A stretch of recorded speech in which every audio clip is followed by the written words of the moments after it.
एक जिला है। मेरठ और मेरठ जिले का ही एक थाना लगता है। ब्रह्मपुरी और ब्रह्मपुरी थाना क्षेत्र का इलाका है। एक कॉलोनी है जिसका नाम है इंदिरागर। दरअसल इंदिरागर में ही एक मास्टर कॉलोनी है और मास्टर कॉलोनी की यह सच्ची घटना है।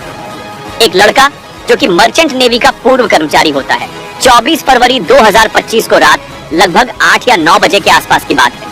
वो अचानक से लंदन से अपने घर पहुंच जाता है और लंदन से घर पहुंचने की उसके पीछे की एक वजह थी कि जैसे ही अगली तारीख यानी कि 25 फरवरी आएगी, रात को 12 बजे जैसे 25 फरवरी की तारीख आगे बढ़ेगी तो उसकी पत्नी का जन्मदिन शुरू होता है और वह अपनी पत्नी के जन्मदिन के लिए सरप्राइज देना चाहता था।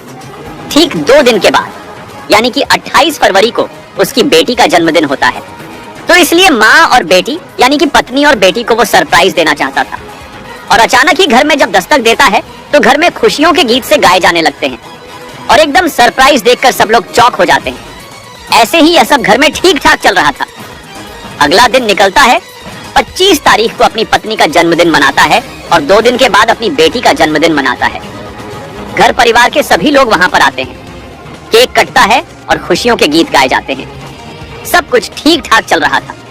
लेकिन जब 2-4 दिन और बीत जाते हैं, यह बात है 4 मार्च 2025 की रात, लगभग 11 बजे के आसपास पति आराम से सोया हुआ था और रात के जैसे ही 11 बजते हैं, पत्नी उसके सीने पर आकर बैठ जाती है। एक बड़ा सा चाकू लेती है और पत्नी अपने ही पति के सीने में बहुत तेजी के साथ घोंप देती है। जैसे ही वो चाकू उसके शरीर के अंदर जाता है, उसके बाद उसकी चीख निकल जाती है। लेकिन वो चीखने की इसलिए स्थिति में नहीं था। कुछ घंटे पहले उसने जो खाना खाया था, खाने में नशीला पदार्थ मिलाया हुआ था और नशीला पदार्थ मिलाने की वजह से उसकी जो बॉडी थी वह उस तरह से मूवमेंट नहीं कर रही थी, इस तरह से विरोध नहीं कर रही थी जिसकी वजह से वह अपनी पत्नी का कुछ विरोध कर पाता। पैर हिलाने की कोशिश कर रहा था तो किसी ने पैर पकड़े हुए थे। अब इसके बाद जिसने पैर पकड़े हुए थे उसने उस चाकू को पकड़ लिया और जिसने चाकू पकड़ा हुआ था उसने पैरों को और हाथों को पकड़ लिया। इसके बाद एक के बाद एक चाकू सीने में घोंक दिए जाते हैं, मारे जाते हैं। वो रो रहा था, गिड़गिड़ा रहा था, कह रहा था कि जैसा तुम कहोगे मैं वैसा करूंगा, जैसा तुम कराओगे मैं वैसा ही करूंगा, मुझे माफ कर दो, मुझे छोड़ दो, मैं तुम्हें तलाक दे दूंगा, मैं तुमसे बहुत दूर चला जाऊंगा, तुम्हारी जिंदगी में कभी लौट के नहीं आऊंगा। वो इस तरह से कहता चला गया, लेकिन सामने वाले पर इस बात का कोई असर नहीं पड़ रहा था। यह आवाज, यह बातें उसकी दोनों के यानी कि कातिलों के कानों तक पहुंच ही नहीं रही थी और वह अपना काम बड़े इत्मीनान से बहुत आराम से कर रहे थे। ना उन्हें किसी को मारने का कोई फर्क पड़ रहा था। आखिरकार लगभग 25 से 30 मिनट तक वो व्यक्ति ऐसे ही दर्द से तड़पता रहता है और एक बार को आकर दम तोड़ देता है। जैसे वो दम तोड़ता है, मर जाता है, उसकी नब्ज को टटोला जाता है। अब यहाँ से ये दोनों यानी कि जो इसकी पत्नी होती है, इसका नाम मुस्कान रस्तोगी होता है, वो यह सोच रही थी कि इसकी लाश को कैसे ठिकाना लगाया जाएगा, क्या किया जाएगा। तभी वो अपने प्रेमी से बातचीत करती है तो प्रेमी ने कहा कि परेशान मत हो, मेरे पास कुछ पॉलिथीन है और उस पॉलिथीन के अंदर इसकी लाश के टुकड़ों को पैक कर देंगे, उसके बाद शहर के अलग अलग हिस्सों में कहीं जाकर फेंक देंगे। ये ऐसे प्लानिंग कर रहे थे, लेकिन उसने कहा कि अगर बार बार यहाँ से निकलोगे तो मोहल्ले में सीसीटीवी कैमरे लगे होंगे और तुम कैमरे में आ जाओगे, फंस जाओगे। इसलिए कुछ ऐसा करो जिससे कि किसी को इस बात का एहसास ना हो, किसी को इस बात के बारे में जानकारी ना हो। तभी वह रात भर इंतजार करते हैं और शरीर के अलग अलग टुकड़े करते हैं। बाथरूम में उस लाश को रखते हैं। उस लाश से जितना भी ब्लड बह रहा था, खून बह रहा था, वह बाथरूम में होता हुआ बाहर नालियों में बह जाता है और उसके शरीर के लगभग 15 से ज्यादा टुकड़े किए जाते हैं। हाथ अलग, पैर अलग, सर अलग, धड़ अलग। जब शरीर के छोटे छोटे टुकड़े हो जाते हैं, उसके बाद फिर अगला दिन निकलता है यानी कि 5 मार्च 2025। इसका जो प्रेमी होता है सीधा बाजार जाता है। बाजार जाने के बाद वो सीमेंट की बोरी लेके आता है, साथ ही कुछ डस्ट लेके आता है और एक बड़ा सा ड्रम लेके आता है। ये सब लाने के बाद अपने उसके बाथरूम में रखता है। बाथरूम में रखने के बाद जितने भी टुकड़े थे जो कि पॉलिथीन के अंदर पहले से ही पैक थे, इसके बाद उस जो डस्ट थी और साथ ही सीमेंट को घोलकर वो उस बड़े से ड्रम के अंदर रख देते हैं और जो बॉडी के पार्ट्स होते हैं उन पार्ट्स को उसके ड्रम के अंदर डाल देते हैं। अब यहाँ से दोनों यानी कि इसका जो प्रेमी होता है मुस्कान और उसका प्रेमी, वो यहाँ से एक प्लान करते हैं कि क्यों ना बाहर चलते हैं घूमने के लिए, और यहाँ से चले जाते हैं सीधा शिमला। और शिमला जाने के बाद, शिमला जाने से पहले, हालांकि जो उनकी बेटी थी वो पहले से ही अपनी नानी के यहाँ पर ज्यादातर रहती थी, 5 साल की वह बेटी है और यह घर में बिल्कुल अकेली रहती थी। अक्सर लंदन रहता था। यहाँ से चले जाते हैं। मोहल्ले वालों को यह बता के गई थी कि मैं अपने पति के साथ शिमला घूमने के लिए जा रही हूँ। उसके बाद हमारा प्रोग्राम है मनाली घूमने का। वो घूमते हैं, घूम घम कर वापस जब आते हैं, आने के बाद यह प्रेमी तो अपने निकल जाता है, लेकिन जो महिला होती है, इसका नाम पूरा मुस्कान रस्तोगी होता है, उम्र लगभग 26 साल के आसपास होती है, वो अपनी माँ के पास जाती है। माँ जो कि ब्रह्मपुरी थाना क्षेत्र का ही एक गौरीपुरा इलाका होता है, वहां पर वो रहते हैं। परिवार के लोग माँ पूछ रही थी कि दामाद से कई दिनों से बातचीत नहीं हुई है, आखिरकार दामाद हैं कहां पर। लेकिन जब बार बार माँ यही बात पूछ रही है तो लड़की गुस्से में आकर कहती है कि मैंने उसका कत्ल कर दिया है, उसको मार दिया है। जब उसकी माँ ने यह बात सुनी तो अपने पति से कहा कि तुम्हारी बेटी ने कुछ इस तरह का कांड कर दिया है, क्या तुम्हें पता भी है? 17 तारीख को यह बात वापस आए थे। 18 मार्च 2025 को ये नजदीकी पुलिस स्टेशन यानी कि ब्रह्मपुरी थाने में पहुंचते हैं। वहां जाकर बताते हैं कि हमारी बेटी की यह करतूत है, उसने इतना बड़ा कांड कर दिया है। जब पुलिस वाले यह बात सुनते हैं तो पूछते हैं कि लाश कहाँ है, तो वह बताती है महिला की उसके पति की जो लाश है वह बाथरूम के अंदर रखी हुई है। आप जाकर देख सकते हैं। जैसे ही 2 सिपाही यानी कि जो बीट के सिपाही होते हैं वो मौके पर पहुंचते हैं। दरवाजा खुलता है। दरवाजा खुलने के बाद बताते हैं कि बाथरूम तो बिल्कुल नीट एंड क्लीन है, वहां किसी तरह की कोई दिक्कत नहीं है, परेशानी नहीं है। तभी उन्हें लगता है कि शायद ये महिला झूठ बोल रही है। वो इंस्पेक्टर को सूचना देते हैं कि साहब ये तो झूठ बोल रही है, यहाँ तो कोई लाशवाश है नहीं। वो महिला कहती है कि वहां पर एक ड्रम रखा हुआ है, आप उस ड्रम को जब खोलेंगे तो उसके अंदर लाश मिलेगी। ड्रम पूरी तरह से पैक था क्योंकि वो पूरा सीमेंट से पैक हो चुका था, भर चुका था। उसमें ना किसी तरह की कोई स्मेल आ रही थी, ना कोई दिक्कत परेशानी थी। अब यहाँ से पुलिस वालों को यह सूचना पहुँचती है। उसके बाद बड़े बड़े अधिकारी यहाँ मौके पर पहुँचते हैं और पूरे शहर भर में यह हंगामा खड़ा हो जाता है कि एक महिला ने अपने प्रेमी के साथ मिलकर अपने पति की हत्या कर दी है और लाश को ड्रम के अंदर चिनवा दिया है, पैक कर दिया है।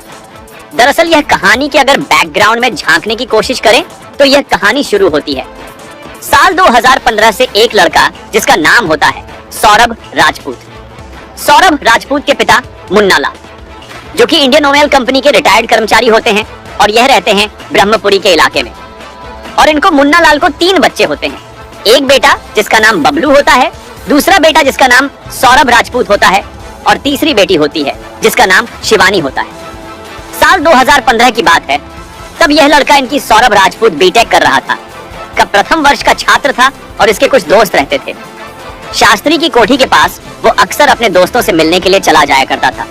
और एक दिन एक दुकान पर जो कि गौरीपुरा के इलाके की दुकान होती है, वहां पर देखता क्या है कि एक लड़की है जो खूबसूरत लड़की है, देखने में बहुत अच्छी लग रही है। दुकान से वो खरीदारी कर रही थी।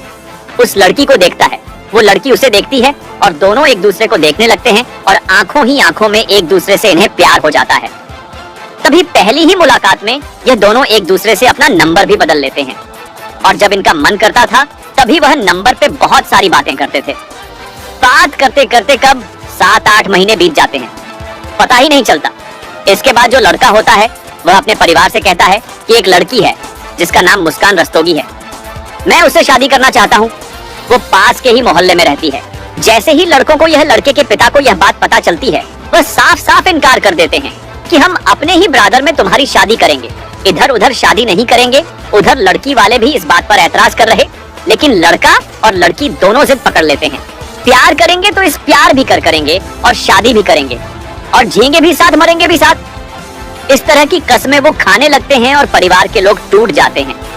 आखिरकार सौरभ राजपूत और साथ ही जो उसकी प्रेमिका होती है, इसका नाम मुस्कान रस्तोगी होता है, दोनों की शादी हो जाती है साल 2016 में। जैसे ही शादी होती है उसी साल 2016 में इसकी मर्चेंट नेवी यानी कि लंदन के अंदर नौकरी लग जाती है और जिंदगी पटरी पर आ जाती है। सब कुछ ठीक ठाक चलने लगता है क्योंकि लगभग 1 साल के बाद घर में कुछ क्लेश रहने की वजह से वो अपनी नौकरी को छोड़ देता है, उसे अलविदा कह देता है। और नौकरी छोड़ने के बाद जब वो वापस आता है तो यहाँ पर वो अपनी पत्नी के साथ अकेला रहना शुरू कर देता है। इसके बाद फिर वो प्लाईवुड वगैरह किसी दुकान वगैरह का काम वाम करने लगता है। और जैसे जैसे वक्त आगे बढ़ रहा था, साल 2019 की बात हो, उसको एक बेटी पैदा होती है और बेटी का नाम पीहू रखा जाता है। लेकिन ये अपनी माता से, पिता से, बहन से, परिवार से लड़का अलग रहने लगता है अपनी पत्नी के साथ। और जब वक्त आगे बढ़ रहा था तो साल 2020 में लंदन में ही एक मॉल के अंदर उसको सेल्स मैनेजर की नौकरी लग जाती है और वो वहां पर नौकरी करने लगता है। इसका कभी कभार आना जाना होता था। महीनों महीनों में वो घर से गायब रहता था। इधर जो पत्नी रहती है, पत्नी अकेली रहती है अपनी बेटी के साथ। लेकिन बेटी जो रहती है ज्यादातर नानी के साथ रहती थी। अक्सर नानी के साथ उसका वक्त बीता करता था। नानी और नाना उसको बहुत ज्यादा प्यार देते थे, खुश रहते थे। अब मुस्कान जो होती है वह अकेली रहती है। कुछ ही फासले से एक लड़का रहता है जिसका नाम होता है साहिल शुक्ला। साहिल शुक्ला जो कि पेशे से एक सीए होता है और कब इन दोनों की आंखें चार हो जाती हैं। यह अकेली रहती थी और जब भी मौका मिलता था साहिल शुक्ला को वो मुस्कान से मिलने के लिए उसके घर पर आया करता था। ऐसे रहते थे जैसे पति और पत्नी रहते हैं। वक्त आगे बढ़ने लगता है। साल 2023 की बात है।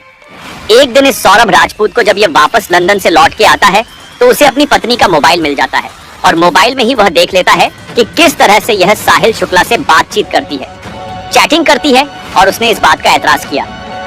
तभी एतराज करने के दौरान ही उसकी पत्नी मुस्कान ने साफ साफ बोल दिया था कि वो तुमसे अलग रहना चाहती है, तलाक लेना चाहती है और वह अपनी जिंदगी साहिल शुक्ला के साथ बिताना चाहती है।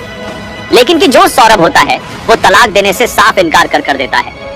और इन दोनों के बीच में कभी कभार इस बात को लेकर विवाद रहता था, झगड़ा रहता था। हालांकि सौरभ ने इस रिश्ते को निभाने की तमाम कोशिशें की, लेकिन यह रिश्ता ज्यादा दिन चल नहीं पाता क्योंकि इनमें बिगाड़ खाता होता है। और एक दिन ऐसा भी आता है। यह है 24 फरवरी 2025 की रात। वो अचानक से अपनी पत्नी को सरप्राइज देने के लिए आया था ताकि उसकी पत्नी खुश हो जाए। लेकिन वो नहीं जानता था कि यह उसकी आखिरी यात्रा होगी और अब उसके साथ उसकी जिंदगी में बहुत भयानक होने वाला है। दरअसल उसने अपनी 25 तारीख को पत्नी का जन्मदिन मनाया और अगले 2-1 दिन के बाद यानी कि 28 फरवरी को उसने अपनी बेटी का जन्मदिन मनाया। जन्मदिन मनाने के बाद सब लग रहा था, सब कुछ ठीक ठाक है। लेकिन 4 मार्च 2025 की रात लगभग 11 बजे के बाद आसपास उसका कत्ल कर दिया जाता है और कत्ल के बाद उसकी बॉडी को एक ड्रम के अंदर पैक कर दिया जाता है। जब यह मनाली और शिमला घूम कर आए थे 13 दिन के बाद, तब यह प्रेमी और प्रेमिका सीधा घर पहुंचते हैं। घर जाने के बाद वह कहते हैं कि अब इस ड्रम को उठाकर यहाँ से बाहर फेंक देते हैं। दोनों ने तमाम कोशिशें की उस ड्रम को वहां से फेंकने की, लेकिन दोनों मिलकर भी उस ड्रम को हिला नहीं पाए थे। इसके बाद फिर जो साहिल होता है सीधा बाजार जाता है जहां पर मजदूर मिलते हैं। मजदूर जो एक ठिये पे मिलते हैं, वहां जाने के बाद मजदूरों से कहता है कि एक भारी सामान है, एक बाहरी वस्तु है, उसे उठाकर सीधा ई रिक्शे में रखना है और एक ई रिक्शा भी लेके आते हैं। ई रिक्शा घर के बाहर खड़ा हो जाता है। 4 मजदूरों के साथ मिलने के बाद मुस्कान और उसका जो प्रेमी होता है साहिल, वो कोशिश करते रहते हैं, लेकिन वो ड्रम अपनी जगह से हिलता नहीं है, इसलिए वह परेशान हो जाते हैं। यहाँ से फिर मुस्कान अपने मायके चली जाती है। वो मायके जाने के बाद वो परेशान थी, उदास थी। लेकिन इसी बीच में जो 13 दिन का यह समय था, गैप था। 5 मार्च 2025 से लेकर 17 मार्च 2025 तक इसके सौरभ का फोन चलता रहता है। सौरभ के घर वाले भी बातचीत कर रहे थे, चैटिंग भी कर रहे थे, फोन पे बातचीत हो रही थी। लेकिन बातचीत उनका बेटा नहीं कर रहा था, बल्कि उस मुस्कान का प्रेमी बात कर रहा था जिसका नाम साहिल शुक्ला होता है। पुलिस ने इन दोनों को गिरफ्तार कर लिया। गिरफ्तार करने के बाद जो ड्रम होता है उसको अपने कब्जे में लिया। ड्रम को तोड़ा गया तो उसके ड्रम के अंदर उस सीमेंट के जो भी घोल था वो सूख चुका था। उसके अंदर लाश के टुकड़े थे। पोस्टमार्टम कराया गया और पोस्टमार्टम से पता चलता है कि वाकई बहुत भयानक मौत, खौफनाक मौत उसको दी गई। काश उसने अपनी पत्नी को तलाक दे दिया होता तो शायद इतनी बड़ी वारदात होती नहीं, क्योंकि इस घटना के बाद यह मामला सोशल मीडिया पर किसी इस तरह से ट्रेंड करने लगता है। हर कोई इस घटना के बारे में जानने लगता है, कहने लगते हैं कि सब कुछ ठीक हो, लेकिन ऐसी पत्नी ना हो जैसे क्या मुस्कान रस्तों की मिली थी। दोस्तों, इस पूरे घटनाक्रम को सुनाने का उद्देश्य भी किसी को परेशान करना नहीं है, किसी का दिल दुखाना नहीं है, बल्कि आपको जागरूक करना है, आपको सचेत करना है। मिलते हैं अगली वीडियो, तब तक के लिए जय हिंद, जय भारत।